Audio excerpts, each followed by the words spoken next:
Hi, thank you for being here. Welcome or welcome back. Today I want to talk about my one and only planner for 2024. So if you're interested, I hope you stick around. So finally, I made my decision. I have chosen the one and only planner that I will use for 2024. So hopefully I can explain the reasoning behind it.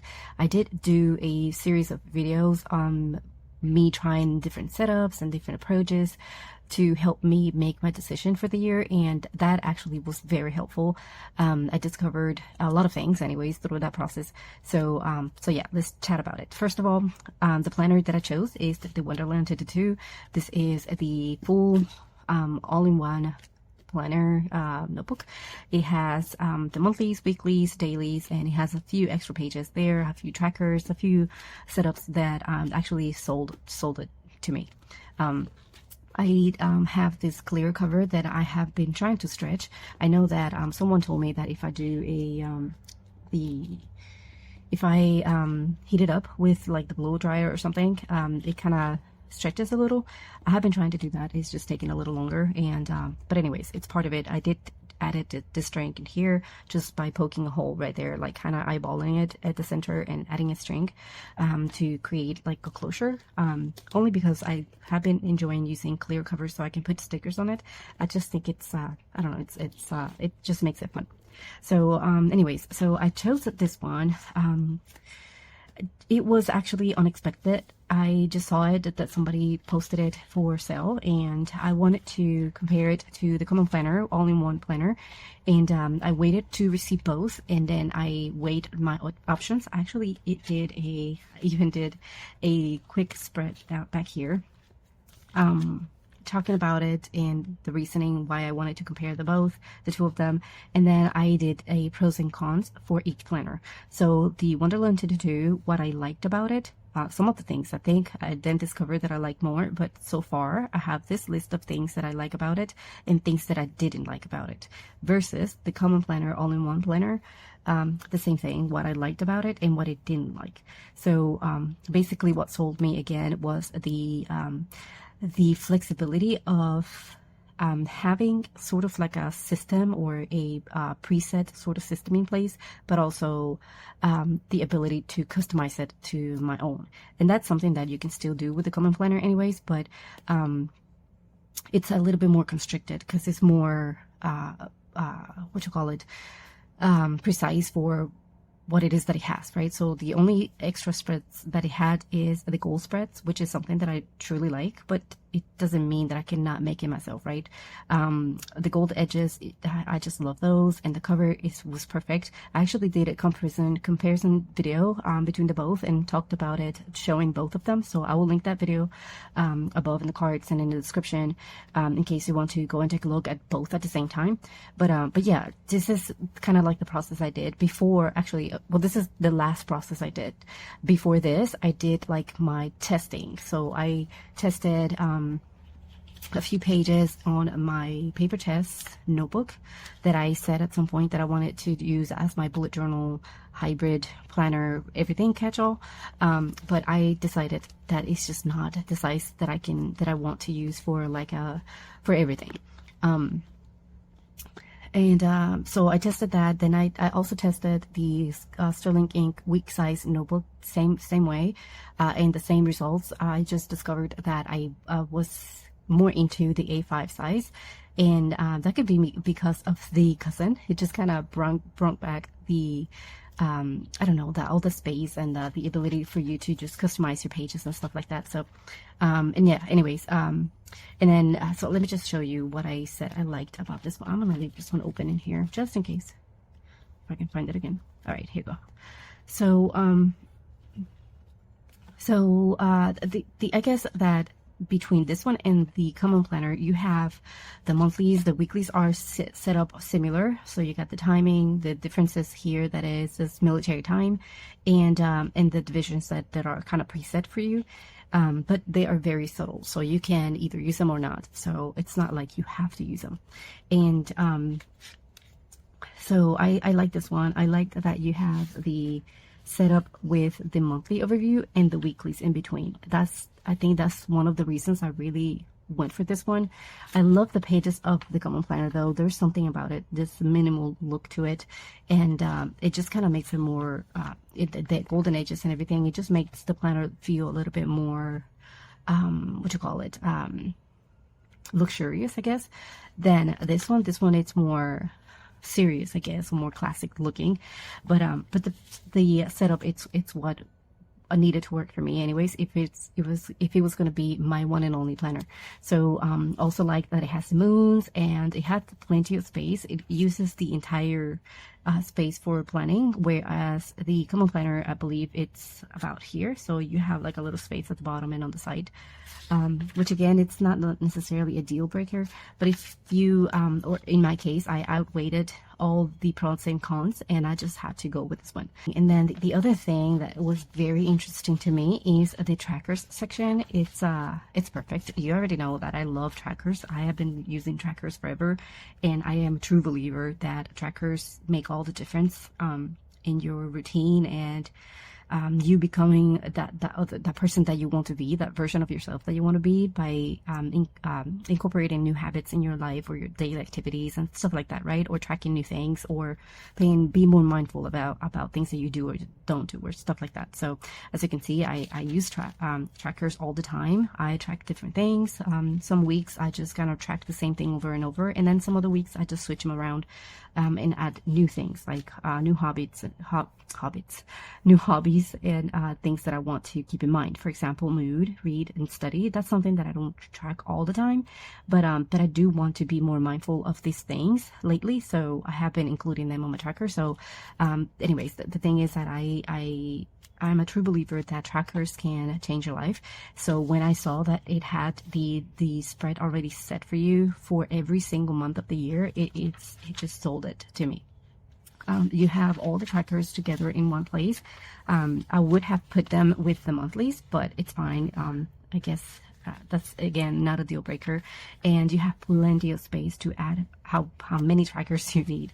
For example, here in this month, you have all of these trackers that are already like the sections are set for you, and then you have still a blank section down here for you to either add more, or I guess in my case, what I will do is I would add a tracker like this, sort of like a data tracking, and track a few things. Maybe I can fit about 3 things in here that I can see data for each, and then here will be just more for habits or other things that I want to track for the month. So yeah, that's what these are spreads that I'm so excited to get started with them. I have to wait until December, I believe, but I don't know, I have been thinking about giving it a try now and just kind of using some of the extra pages for November, but I don't know if I want to do that.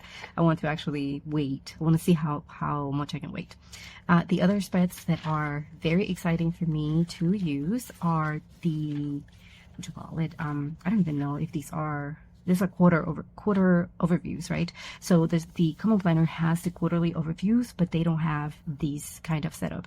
And this is very helpful, I guess, in my case. I'm thinking about using this section for content planning, where I'm going to color code it for YouTube and social media postings and stuff like that. So this will be my designated area for my planning ahead, and I will have in here, in this space that you have for each month, I can just go ahead and add topics or themes that I'm talking about the month, and things like that. Anyways, anything that has to do with social media will go on here.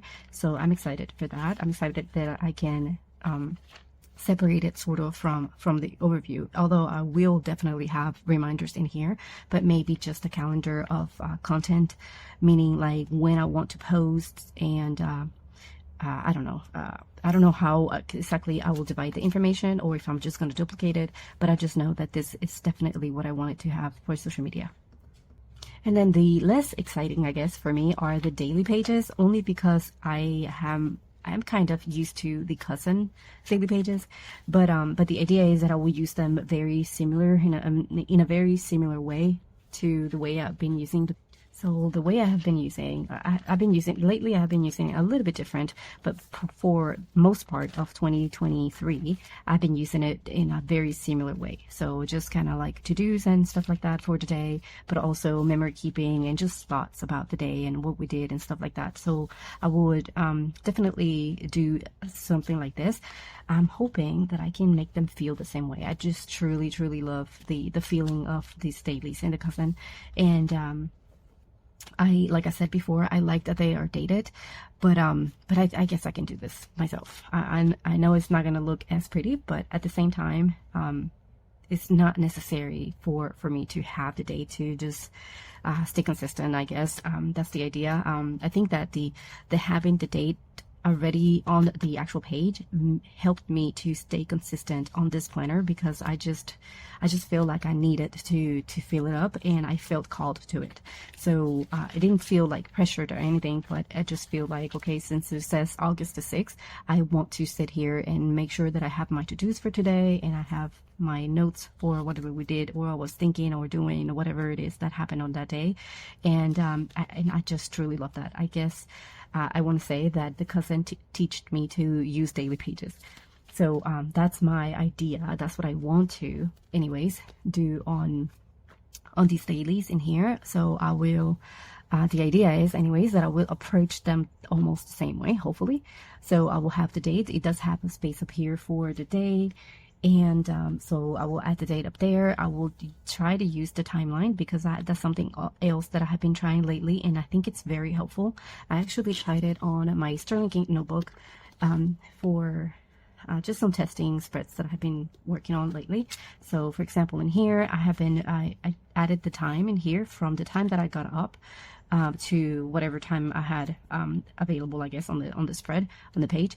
And I just started adding things based on the calendar of the things that I wanted to do. I started adding things to the time slot that I thought I could get them done, and so far I think it's working. I just have to continue to do it, just like I did with the dailies on the cousin. This is something that I never did before, so this is something that it's just new to me, but at the same time now I'm so used to it that I crave having a daily page. So yeah, I hope that I can make them feel the same way. And the other thing that I like about these section in here is that even though we have the entire planner in just one notebook, we still have, on this planner in particular, there is still 10 additional pages, even after your daily pages. So after the 366 pages that you need this year, you still have about 10 left in the back that I can use for other notes. I know that one of them will be for my pen testing, probably this last one, because I don't think I will use this one for like planning or anything. I'll probably use it for pen testing and to kind of measure out the page and use it as a grid for if I want to create any templates or stuff like that, which is something that I usually do anyways. And then I also like to have a bills section, just to kind of have an overview for the entire year in one place. So that's something that I had done in the weeks I switched it this year, and I did not like it.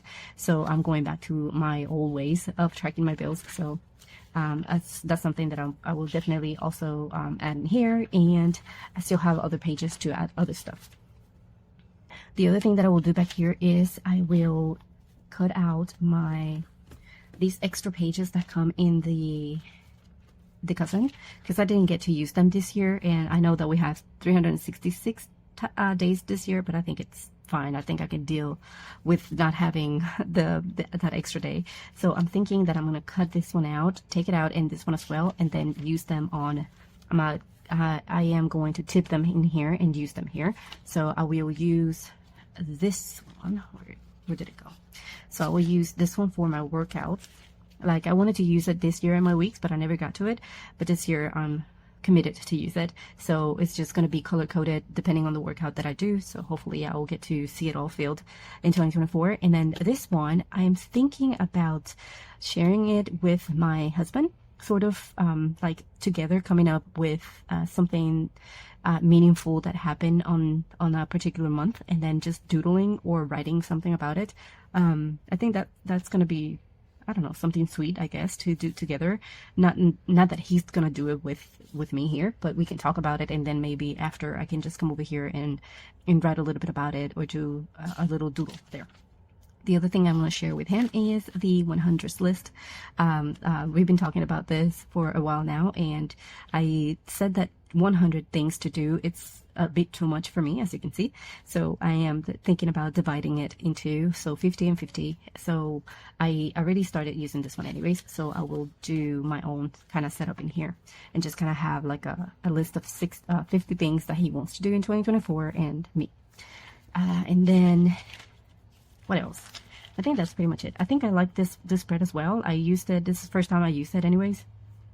But what I did was, whatever I was into that month, I just kind of wrote a little bit about it and highlighted what it was about, and I gave it a rating. Most of them is 5 anyways. I think all of them are 5 because that's the reason they're here. So they're 5 stars. So some of them are shows, music, personal, family, I think, things that we did, or travel, whatever that meant, books, another show, and personal items that I wanted to kind of remember, I guess, or jot down something extra about it. This spread in here, I never got to use it, so, and I never actually knew what to do with it. I know that you do like the hourly schedule for a day or a week, whatever.